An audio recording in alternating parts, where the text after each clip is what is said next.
রাধা রাধা একটু বাড়ি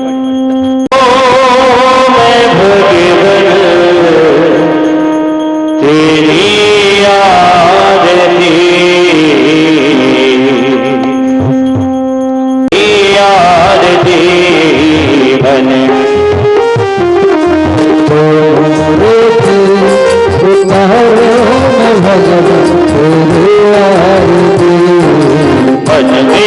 बसात तेरी मूर्ति उतारू मैं भगवन तेरी आरती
जिसने तेरा नाम लिया उसका जगे मां सोते हुए जीवन से हो गई जान जिसने तेरा नाम लिया उसका जगे मां सोते हुए जीवन से हो गई जान जिसने तेरा नाम लिया उसका जगे मां सोते हुए जीवन से हो गई जान जिसने तेरा नाम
जिसने तेरा नाम लिया उसका जगे सोते हुए जीवन बंदे तेरे द्वार करती है पुकार ओ बंदे तेरे द्वार करती है पुकार बंदे समय खाई कबू मेरी आएगी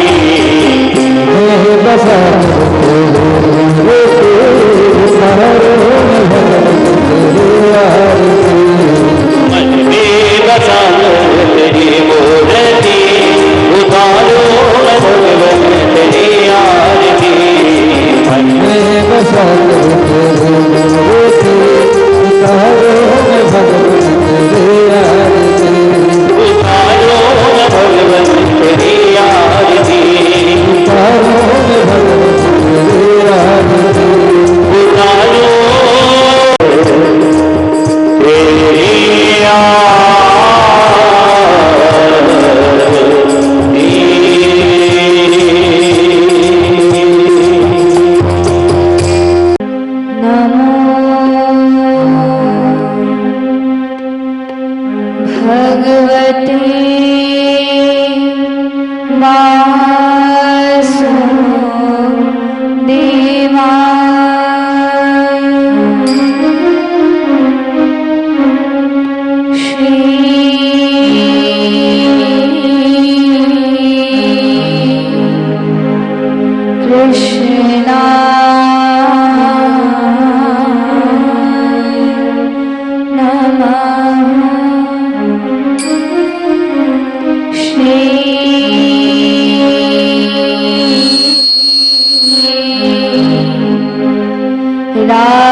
हरि बोल।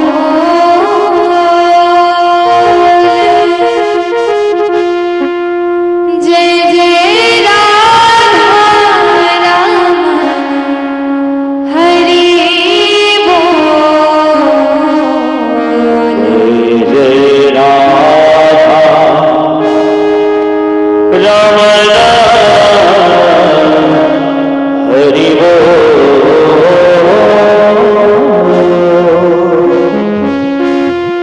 जय जय राधा रमण हरि बोल। सभी लोग गाइए मेरे साथ। जय जय राधा रमण हरि बोल। जय जय राधा रमण हरि बोल। जय राधा रमण हरि बोल। जय जय राधा रमण हरि बोल। जय राधा रमण हरि बोल। जय जय राधा रमण हरि बोल। जय राधा रमण हरि बोल। जय जय राधा रमण हरि बोल। जय जय राधा रमण हरि बोल। जय जय राधा रमण हरि बोल। जय जय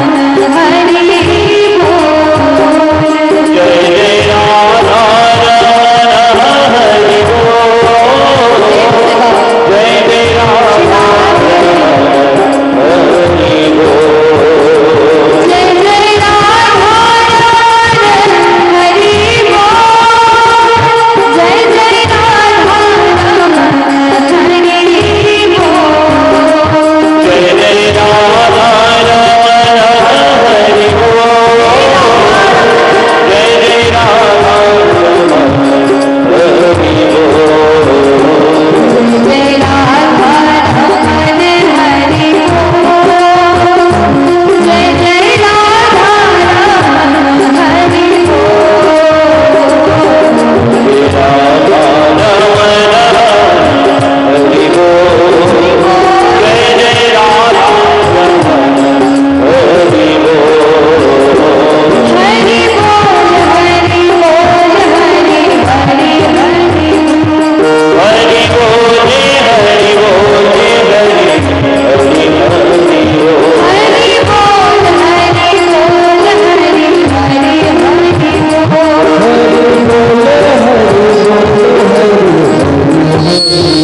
ओ राधे बोल राधे बोल राधे राधे राधे बोल। राधे बोले राधे बोले राधे राधे राधे राधे बोल राधे बोल राधे राधे राधे बोल। राधे बोले जय जय राधा रमण हरि बोल। जय जय राधा रमण हरि बोल। जय राधा रमण हरि बोल। जय जय राधा रमण हरि बोल। जय राधा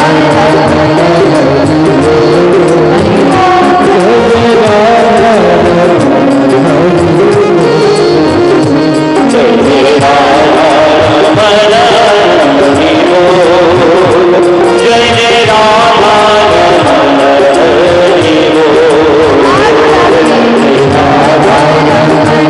हरि बोल। जय जय राधा रमण हरि बोल। जय जय राधा रमण हरि बोल। जय जय राधा रमण हरि बोल। जय जय राधा रमण हरि बोल। जय राधा रमण हरि बोल। जय जय राधा रमण हरि बोल।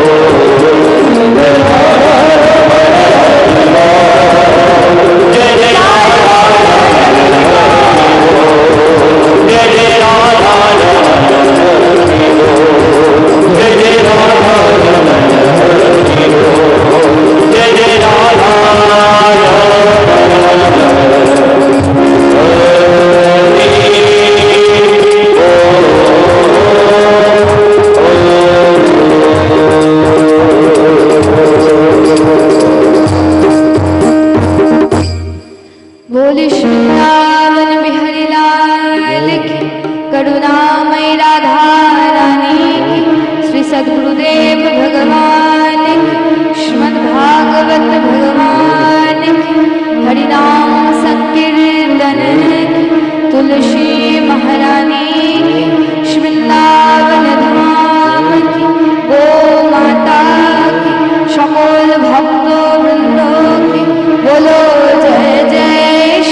পরমানন্দে। হরি হরি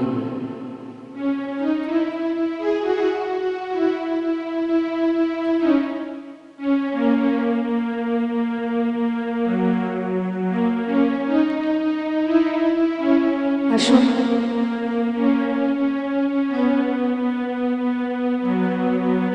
পরমানন্দ চিন্মূর্তি অখিল ব্রহ্মাণ্ড নায়ক জগৎ অধিপতি ত্রিলোকেশ্বর নন্দনন্দন ব্রজেন্দ্র নন্দন ভগবান শ্রী শ্রী রাধা মদন গোপালের অসীম কৃপায় অসীম অনুকম্পায় আজ আমরা সেই পরম দিব্য আনন্দময় অমৃতময় শ্রী ভগবানের বাংময় শব্দময় তথা বাণীময় প্রতিমূর্তি এই শ্রীমদ্ ভাগবত কথার সপ্তাহব্যাপী মহাযজ্ঞের আজ চতুর্থ দিবসের পাবন কথায় মঙ্গলময় কথায় সকলে প্রবেশ করতে চলেছে। আগত সকল সাধু গুরু বৈষ্ণব মহাত্মা সুধী ভক্তবৃন্দের রাতুল চরণে ব্যাসপীঠ থেকে এই অধমের কোটি কোটি দণ্ডবৎ প্রণাম। হরি বল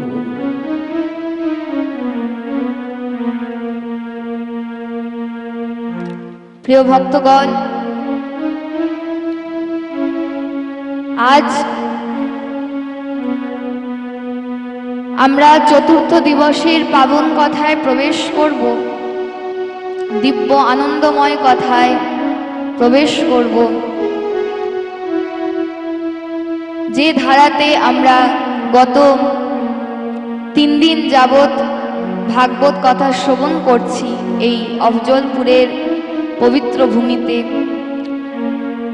সেই ধারাতেই আজ চতুর্থ দিবসের কথা শ্রবণ পান পূর্বক আমরা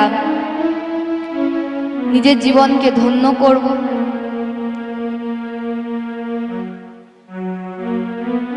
গতকাল আমরা ভগবানের বিভিন্ন অবতার তত্ত্বের কথা শ্রবণ করেছিলাম।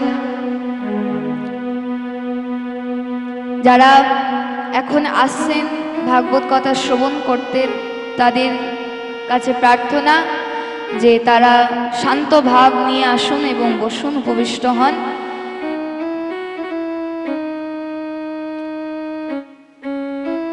তো আজ আমরা সমস্ত অবতারের যিনি উৎস, এতে চ অংশকলা পুংসা কৃষ্ণস্তু ভগবান স্বয়ং, সেই স্বয়ং সম্পূর্ণ ভগবান যিনি অবতরী,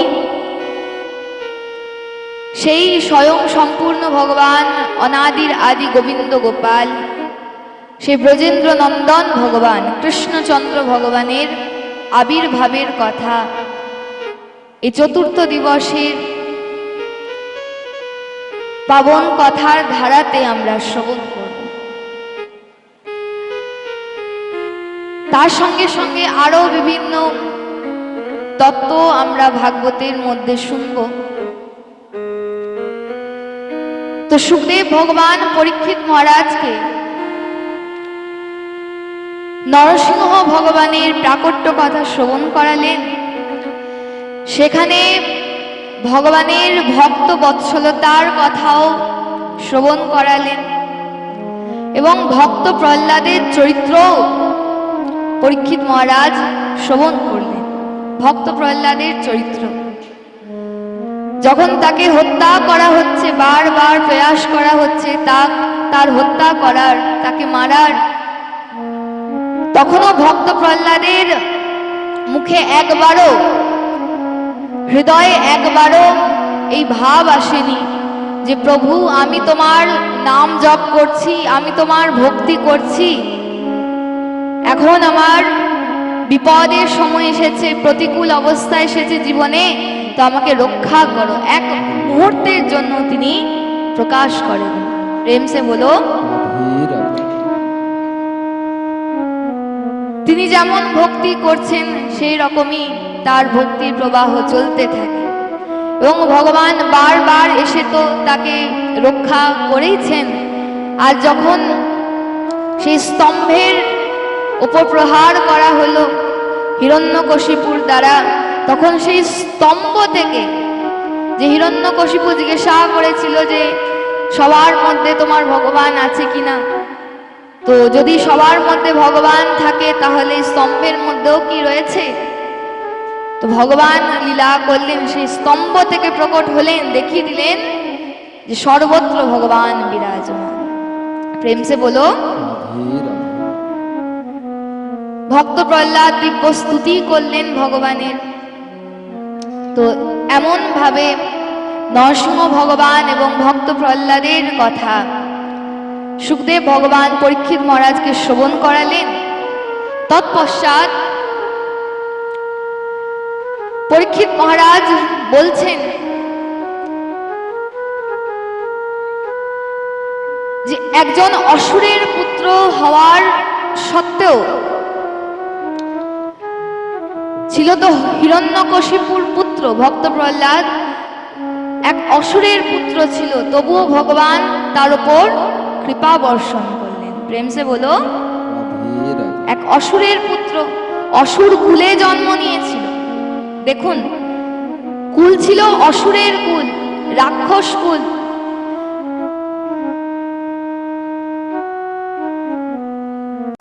নিজের ভক্তি প্রদান করলেন, তার উপর কৃপা বর্ষণ করলেন। তাই বলছে, जाति पाति पूछे ना कोई, जो हरि को भजे सो हरि का होई। কি বল কি বলছে এখানে? জাতি পাতি पूछे ना कोई, जो हरि को भजे सो हरि का होई। হরি বল। যদি কেউ ভগবানের চরণে নিজের প্রেমকে নিবেদন করেছে, যে ভগবানকে প্রেম করে, ভগবানের ভক্তি করে, ভগবান তার অন্য আর কোনো বিষয়ই লক্ষ্য করে না। তার কি কুল, তার কি জাতি, সে ধনী না সে গরিব, সে রূপবান না সে রূপবান নয়, সমাজে যদি তার মান নাও থাকে, সমাজে কোনো মান নেই, সম্মান নেই, প্রতিষ্ঠা নেই, মর্যাদা নেই, কিন্তু যদি ভগবানের প্রতি তার প্রেম রয়েছে, আর কেউ স্বীকার করুক না করুক, ভগবান তার ভাবকে অবশ্যই গ্রহণ করেন।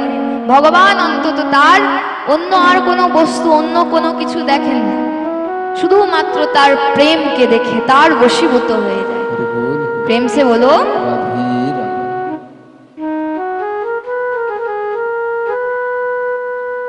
तो जाति पाति पूछे ना कोई, जो हरि को भजे सो हरि का होई। তাই একজন অসুরের পুত্র, রাক্ষস কুলে জন্ম, তবু নিজের ভক্তিকে প্রদান করলেন ভগবান। তিনি এলেন তার রক্ষা করতে, তাকে নিজের কোলে বসালেন। অসুর কুলে জন্ম তা সত্য, কারণ ভক্ত প্রহ্লাদ তেমনি শুদ্ধ ভক্ত ছিলেন, তাকে শুদ্ধ ভক্ত হওয়া দরকার, নিষ্কাম ভক্তি দরকার। ভগবান সেই শুদ্ধ ভক্তি দেখেছিলেন, শুদ্ধ প্রেম দেখেছিলেন বলেই ভগবান তার ডাকে, তার আহ্বানে প্রকট হলেন, হ্যাঁ কি না? তো সেই শুদ্ধ প্রেমও প্রয়োজন। এরপর সুখদেব ভগবান পরীক্ষিত মহারাজকে খুব সুন্দর এক কথা শ্রবণ করান। সেখানে বলছেন সুখদেব ভগবান যে, হে মহারাজ, যে এমনও ভগবানের লীলা হয়েছে যে যেখানে মানব জন্ম না পেয়েও, পশুজনী লাভ করেও সে ভগবানকে পেয়েছে। তার ডাকে ভগবান এসেছেন, পশুজনী লাভ করেছিল, তবুও সেই পশু হওয়া সত্ত্বেও যখন সে ভগবানকে কাতর স্বরে অন্তর থেকে যখন আহ্বান করেন, ডাকেন, তখন ভগবান তার আহ্বানে আসেন, তার কাছে আসেন। তো পশু জনি লাভ করেও ভগবানকে পেয়েছিল কে না, তখন সুখদেব প্রভু শোনাচ্ছেন পরীক্ষিত মহারাজকে, आसित गिरिवर राज श्रीकुट इति विश्रुतः। हे महाराज, ত্রিকুট নামে এক পর্বত রয়েছে। সেই ত্রিকুট পর্বত 10,000 যোজন লম্বা চওড়া, বিশাল পর্বত, ত্রিকুট পর্বত। আর খুবই সুন্দর সেই পর্বত, খুবই মনোরম। সেখানে স্বর্ণ, রৌপ্য, লৌহ আদি 3 ধাতু দ্বারা সেই পর্বত বিদ্যমান ছিল, নির্মিত ছিল, এবং সেখানে কত রত্ন আদি পড়ে থাকত, শোভিত হতো।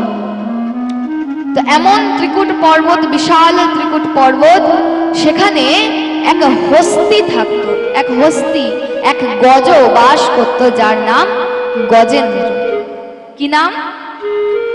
গজেন্দ্র। বিশাল হস্তি। তার বলও ছিল বিশাল, প্রচুর বলের অধিকারী ছিল। আর শুধু তাই নয়, তার বিশাল পরিবারও ছিল, অনেক সন্তান সন্ততি, স্ত্রী ইত্যাদি সহকারে তার পরিবারও বিশাল ছিল। বলশালী গজেন্দ্র। তো সেই গজেন্দ্র একবার সেই ত্রিকুট পর্বতের মধ্যে বরুণ দেবের এক উপবন ছিল, সেই উপবনে বিচরণ করছিল। বরুণ দেবের এক উপবন সেই ত্রিকুট পর্বতের মধ্যেই। আর সেই উপবনে এক সরোবর ছিল। কি ছিল? এক সরোবর। তো যখন সেই সরোবর দেখে, তখন গজেন্দ্র ইচ্ছা প্রকাশ করে যে সরোবরে জলক্রীড়া করবে তার পরিবারের সাথে। তাই গজেন্দ্র তার পরিবার সহকারে সেই সরোবরে নামে জলক্রীড়া করতে, নিজের সুর দিয়ে জল নিয়ে নিজের পরিবারের ওপর, নিজের সন্তানদের ওপর, স্ত্রীর ওপর জল প্রদান করছে, জলক্রীড়া করছে, আনন্দে মত্ত হয়ে জলক্রীড়া করছে সেই সরোবরে। কিন্তু সেই সরোবরে যারা জলচর প্রাণীরা ছিল,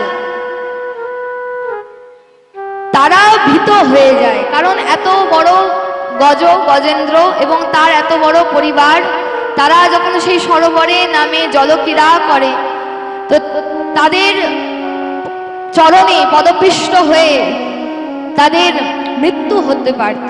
তার জন্য ভয়ে তারা ছুটতে থাকে এদিক ওদিক।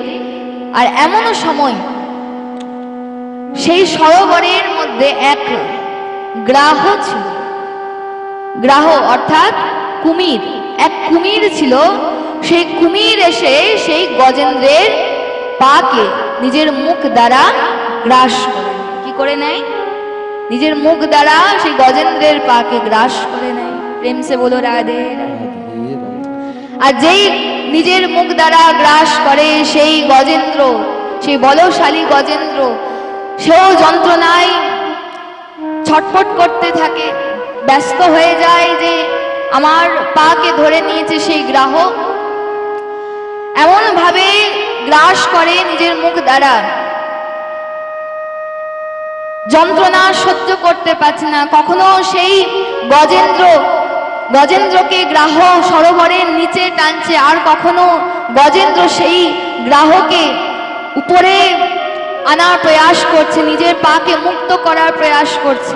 এভাবে যুদ্ধ চলতে থাকে, গ্রাহ এবং গজেন্দ্রের মধ্যে যুদ্ধ চলতে থাকে। কতদিন যুদ্ধ চলে? 1000 বছর যুদ্ধ চলে। প্রেম সে বলো 1000 বছর, সহস্র বৎসর যুদ্ধ চলে সেই গজেন্দ্র এবং গ্রাহের মধ্যে। আর অন্তিম সময়ে সেই গজেন্দ্রের আর কোনো ক্ষমতা নেই নিজেকে রক্ষা করার। তারও সেই এত বলশালী গজেন্দ্র, তারও বল এবার ক্ষয় হচ্ছে, আর পারছে না, আর যুদ্ধ করতে পারছে না। আর সেই গ্রাহ গজেন্দ্রের পাকে নিজের মুখ দ্বারা গ্রাস করে রয়েছে। এবার সেই গজেন্দ্র প্রথমে তো নিজের পত্নীকে বলেছিল যে আমাকে রক্ষা করতে আসো, আমার পাশে থাকো। কিন্তু পত্নীও ছেড়ে চলে যায়, সন্তানেরাও এক এক করে তাকে ছেড়ে চলে যায়। প্রেম সে বলো, কেউ পাশে থাকে না। অথচ যখন সুখের দিন ছিল যখন অনুকূল অবস্থা ছিল, আনন্দের সময় ছিল, তখন সবাই পাশে ছিল গজেন্দ্রের। কিন্তু আজ যখন বিপদের সম্মুখীন হয় গজেন্দ্র, আজ যখন প্রতিকূল অবস্থা আসে গজেন্দ্রের জীবনে, তখন আর কেউ পাশে থাকে না। পত্নী তো বলে যে মহারাজ, যদি আমি আপনার সঙ্গে থাকি, স্বামী আমি যদি আপনার সঙ্গে থাকি, তো সেই গ্রাহক আমাকেও হত্যা করবে, আমাকেও মেরে ফেলবে। তো দুইজনের মৃত্যু অপেক্ষা একজনের মৃত্যু ঈশ্বর। প্রেম সে বলো রাধে রাধে।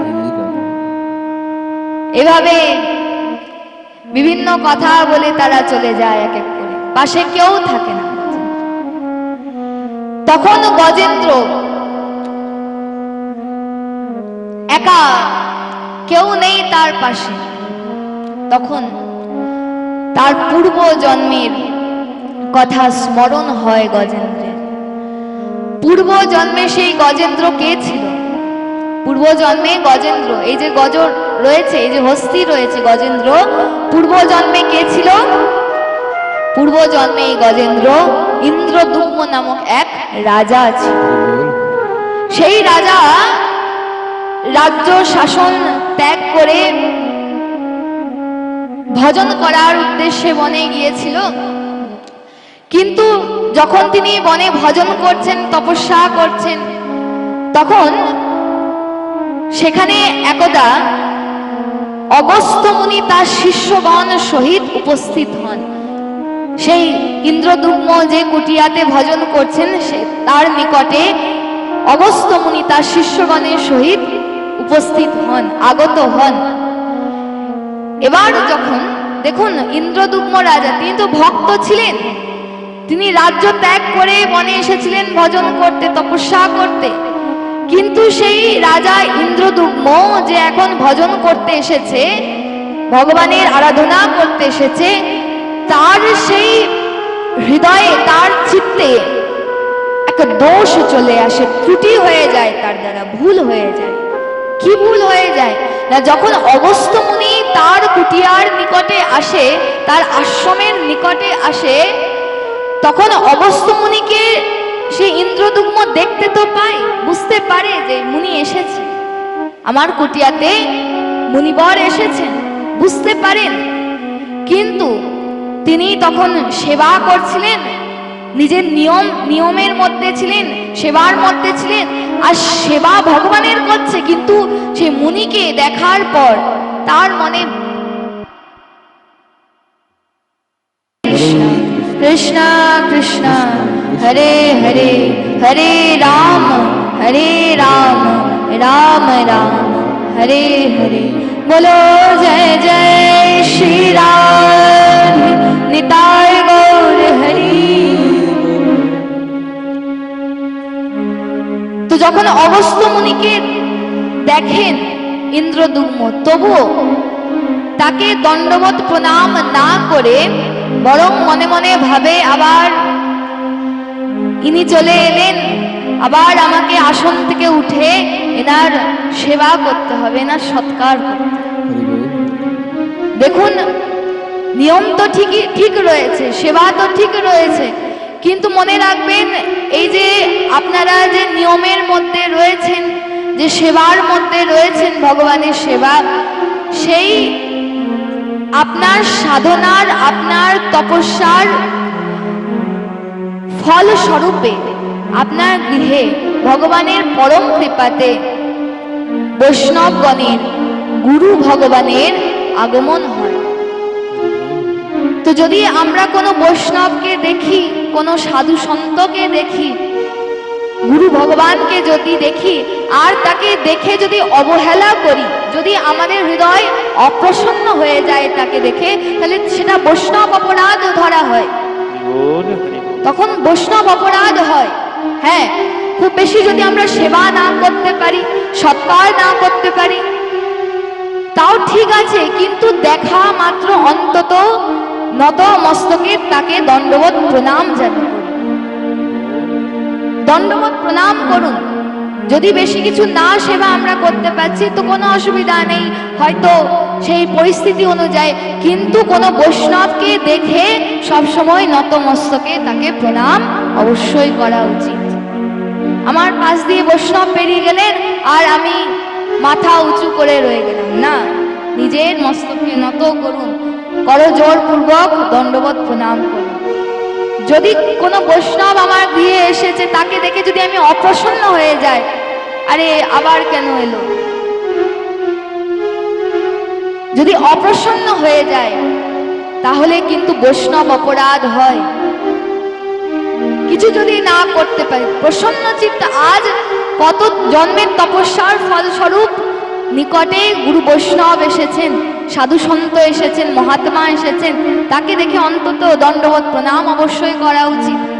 কিন্তু ইন্দ্রদুগ্ম সে কি করে না, দেখতে তো পায় যে অগস্ত্য মুনি এসেছে শিষ্যগণের সহিত, কিন্তু তাকে দেখেও না দেখার অভিনয় করতে থাকে যে আমি কতটা সেবা পরায়ণ, আমি কতটা সেবা, ভগবানের সেবাতে নিমগ্ন রয়েছি, তার জন্য বুঝতে পারি না। অগস্ত্য মুনি বুঝে যায় যে এ যতটা না সেবা করছে ততটা সেবা করার অভিনয় করছে। প্রেম সে বলো, রাধে রাধে। ভক্তি তো করব, কিন্তু ভক্তি করার অভিনয় যেন না। প্রেম সে বলো, রাধে রাধে। আমি নিজের হৃদয়ে কোনো ভক্তি নেই আর আমি গোটা সমাজে প্রচার করে বেড়ালাম, প্রকাশ করলাম যে আমি কত বড় ভক্ত, হৃদয়ে কোনো ভাব নেই, প্রেম নেই, কিন্তু দেখায় যে কত বড় ভক্ত।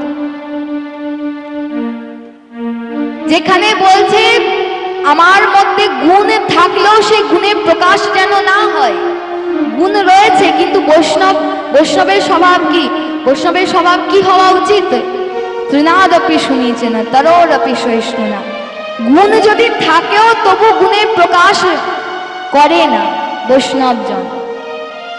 আর অনেকে এমন থাকে কিছু গুণ নেই, ভেতরে তো কোনো ভাব নেই, আর প্রকাশ তার থেকে অনেক বেশি করে যে আমি কত উচ্চ মার্গের সন্ত, উচ্চ মার্গের বৈষ্ণব, উচ্চ মার্গের ভক্ত, আমি কত বড় পণ্ডিত।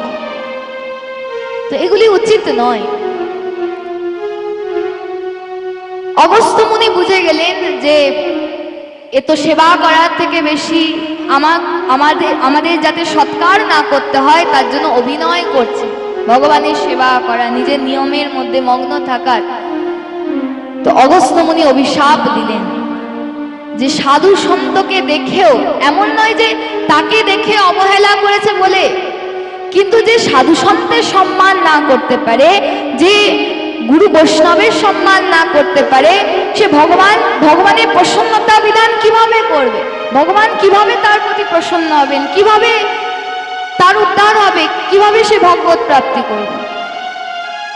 ভগবান যখন দেখবেন এর আমার ভক্তের প্রতি প্রেম রয়েছে, ভক্তের প্রতি যতটা প্রেম থাকবে আমাদের, ভগবান অনায়াসে তত শীঘ্র কৃপা করেন। তো অগস্ত্য মুনি বুঝে গেলেন, তাই অগস্ত্য মুনি অভিশাপ দিলেন ইন্দ্রদুগ্মকে, বললেন যে সাধু সন্তকে দর্শন করেও তুমি একটা গজের মতো, হস্তির মতো স্থির হয়ে অলসতার সঙ্গে বসে রয়েছ, তাই পরবর্তী জন্মে তুমি গজ হয়ে জন্মাবে, হস্তি হয়ে জন্মাবে। প্রেম সে বলো, রাধে রাধে। তো সেই গজই গজেন্দ্র হয়ে এই ত্রিকুট পর্বতে বাস করছিল। সেই গজ রূপে গজেন্দ্র আসে, হস্তি রূপে আসে, সেই ইন্দ্রদুগ্ময় গজেন্দ্র রূপে ত্রিকুট পর্বতে বাস করছিল। কার অভিশাপে না, অগস্ত্য মুনির অভিশাপে। আর যদ্যপি গজেন্দ্র হয়ে জন্ম নেয় ইন্দ্রদুগ্ম, তবু পূর্ব জন্মের কিছু তপস্যা রয়েছে, কিছু ভজন সাধনা রয়েছে। পূর্ব জন্মে যে হরির ভজনা করতেন তা সেই গজেন্দ্রের স্মরণ হয়, যে যখন কেউ থাকে না তখন শ্রী হরির চরণে আমরা, যখন কেউ থাকে না তখনই তো আমরা শ্রী হরির চরণে পড়ি। মাতা কুন্তী দুঃখ চাইলেন কেন না, যখন সুখের দিন আসে তখন আমরা হরিকে ভুলে যায়, ভগবানকে ভুলে যায়। আমরা কুন্তী স্তুতি শ্রবণ করেছিলাম তো, সেখানে কুন্তী মাতা কি চেয়েছিলেন? দুঃখ। কারণ দুঃখের সময় আমাদের ভগবানকে মনে পড়ে, সুখের দিনে তো মনে পড়ে না। কিন্তু ভগবানের স্বভাব কেমন, ভগবানের গুণ কেমন? ভগবান বলছেন যে মৃত্যুর এক ক্ষণ আগেও যদি কেউ আমাকে স্মরণ করে, মৃত্যুর এক ক্ষণ আগেও যদি কেউ আমাকে স্মরণ করে, আমার হাত ধরে, আমার চরণে পড়ে, তো আমি তখনও তার কাছে এসে, তার আহ্বানে, তার নিকটে এসে তার হাত ধরে নিই। প্রেম সে বলো। আর এমন ভাবে হাত ধরি যে জন্ম জন্মান্তর সেও যদি বলে হাত ছাড়ো, তবু আমি তার হাত ছাড়ি না। তো দুঃখের সময়ও যদি কেউ আমাকে স্মরণ করে, সুখের দিনে ভুলে থাকতে পারে, দুঃখের দিনেও তো আমাকে স্মরণ করেছে, তো আমি তখনই তার কাছে আসি। মৃত্যুর একক্ষণ আগেও যদি কেউ আমার স্মরণ করে, ভগবান কতটা ভক্ত বৎসল, কতটা কৃপা আমার। তো সেই গজেন্দ্র নিরুপায়, যখন আর কেউ নেই পাশে, তখন একমাত্র সাহারা সেই শ্রী হরি। গজেন্দ্র ভগবানের স্তুতি করতে থাকেন, গজেন্দ্র স্তুতি চলতে থাকে, স্তুতি করেন গজেন্দ্র। আর সেই স্তুতিতে কি বলছেন? নারায়ণ খলু শ্রী গুরু নমস্তে, নারায়ণ খলু শ্রী গুরু নমস্তে। হে নারায়ণ, হে হরি, আজ যেই বলছেন সেই গজেন্দ্র শ্রী হরি যখনই ভগবানকে আহ্বান করেছেন, ভগবান তার আহ্বানে সাড়া দিয়ে এসে প্রথমে সেই গ্রাহের উদ্ধার করে দিলেন, তারপর সেই গজেন্দ্রকে মোক্ষ প্রদান করলেন। বলি বৃন্দাবন বিহারী লাল কি, দীন বৎসল ভগবান কি, বলো জয় জয় শ্রী রাধে। তো এখানে সবাই ধ্যান দিয়ে শ্রবণ করেছেন তো, যে ভগবান গজেন্দ্রের স্তুতি শুনে, গজেন্দ্রের প্রার্থনা শুনে, আর্তনাদ শুনে এলেন। আর এসে কি করলেন? কি বললাম? ভগবান এসে কি করলেন? গজেন্দ্রের স্তুতি শুনে এসে কি করলেন? কি করলেন? এসেই সর্বপ্রথম সেই গ্রাহের উদ্ধার করলেন। সর্বপ্রথম কার উদ্ধার করলেন? নিজ হস্তে। কার উদ্ধার করলেন? স্বয়ং ভগবান উদ্ধার করেছেন প্রথমে গ্রাহের, তারপর সে গজেন্দ্রকে মোক্ষ প্রদান করলেন। তো এখান থেকে সুখদেব ভগবান পরীক্ষিত মহারাজকে বলছেন যে এই কথা থেকে জানবে, হে মহারাজ, ভগবানকে ডেকেছিল তো গজেন্দ্র, কিন্তু ভগবান এসে সর্বপ্রথম উদ্ধার গ্রাহের করলেন, সর্বপ্রথম উদ্ধার গ্রাহের করলেন। আচ্ছা, এই গ্রাহ কে ছিল জানেন? এই গ্রাহেরও পূর্বজন্মে বৃত্তান্ত রয়েছে ভাগবতে। আমরা গজেন্দ্রের পূর্বজন্মে বৃত্তান্ত শুনলাম, কে ছিল, কেন গজেন্দ্র রূপে জন্ম নিতে হলো। আর সেই গ্রাহেরও সেই কুমিরেরও পূর্বজন্মে বৃত্তান্ত রয়েছে। সেই গ্রাহ পূর্বজন্মে কে ছিল না? সেই গ্রাহ, সেই কুমির পূর্বজন্মে হুহু নামক এক গন্ধর্ব ছিল, এক গন্ধর্ব যার নাম ছিল হুহু। হুহু নামক এক গন্ধর্ব। সেই হুহু নামক গন্ধর্বের দ্বারাও এক অপরাধ হয়। একবার দেবল ঋষি সরোবরে স্নান করে সেখানে মন্ত্রের মধ্যে নিমগ্ন ছিলেন, তপস্যা করছিলেন। আর এমন সময় সে দেবল ঋষিকে পরিশ্রান্ত করার জন্য সেই হুহু নামক গন্ধর্ব সরোবরের নিচে অধিষ্ঠিত হয়ে, সরোবরের নিচে বাস করে, সে দেবল ঋষির চরণকে ধরে নিচে আকর্ষণ করতে থাকে, টানতে থাকে।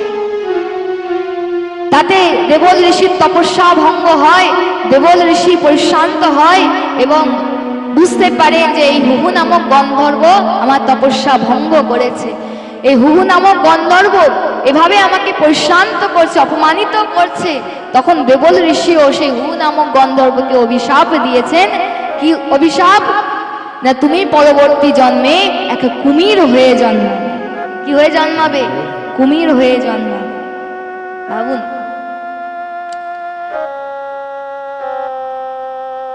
এক একটা অপরাধ জীবনে যদি হয়, তার শাস্তি, তার ফল স্বরূপ কিরকম আমাদের কত জন্ম নষ্ট হয়ে যেতে পারে।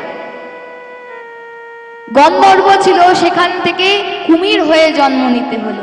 এখানে রাজা ইন্দ্রদুগ্ম ছিল, পরবর্তী সময়ে তপস্যায় মগ্ন ছিল, ভজনে মগ্ন ছিল, ভক্ত হয়েছিল, আর সেখান থেকে তাকে এক গজ হয়ে জন্ম নিতে হয় একটা ভুলের জন্য, অপরাধের জন্য।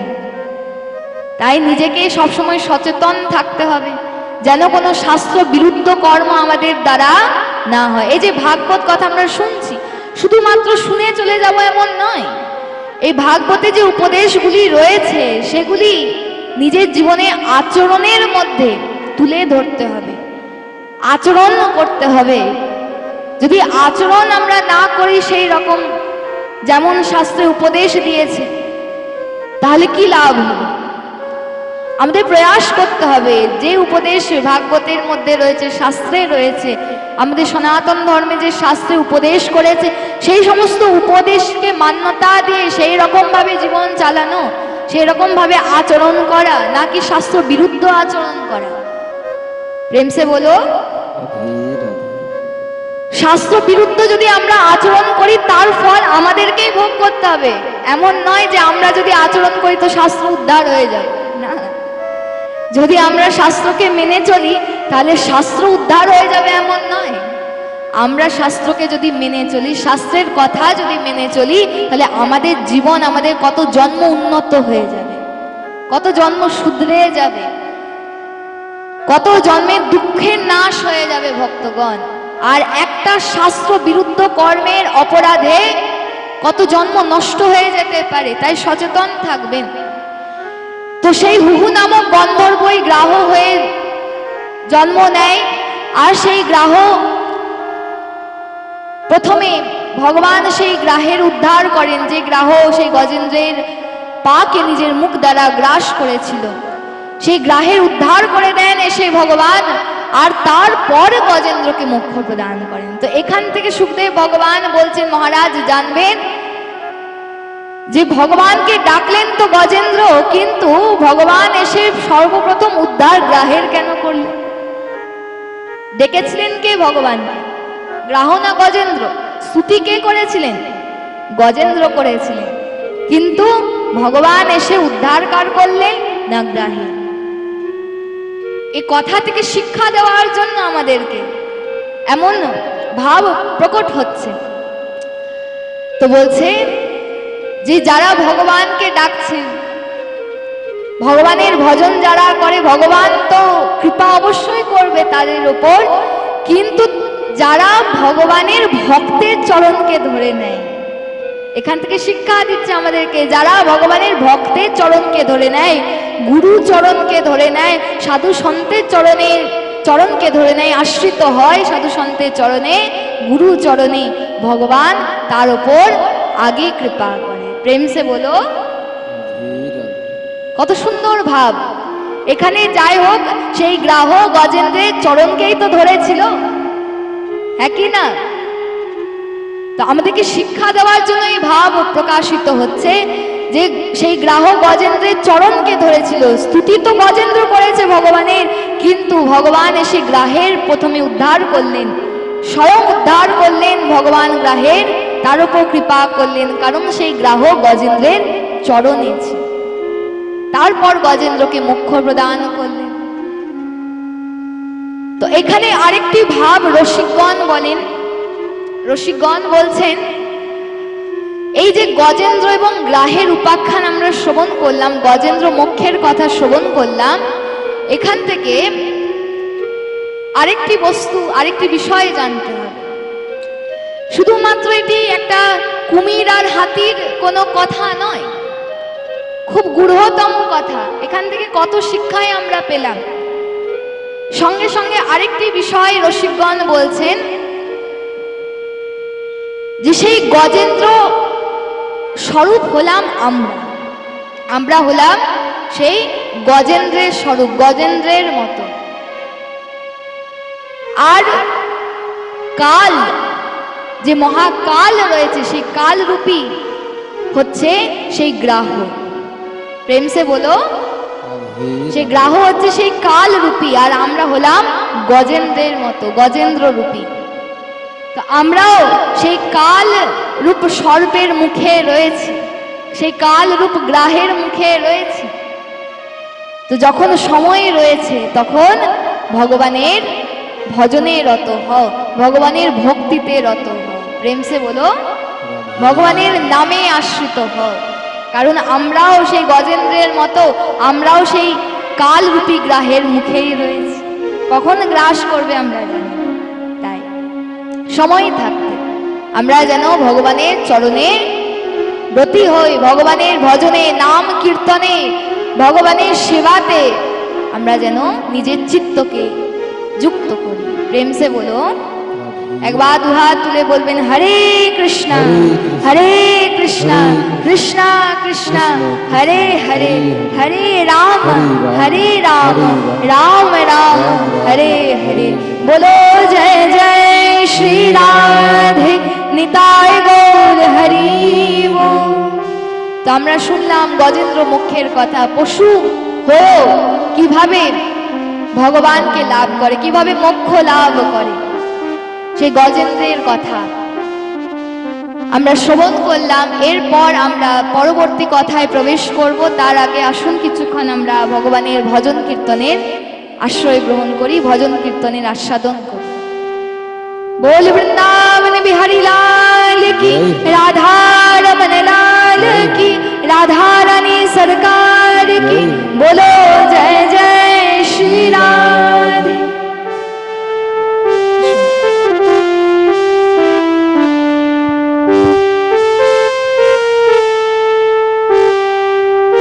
रानी को हमारे श्यामा प्यारी को, राधा रानी को हमारी श्यामा प्यारी को। सवाई प्रेमानंदे गए। हो मिस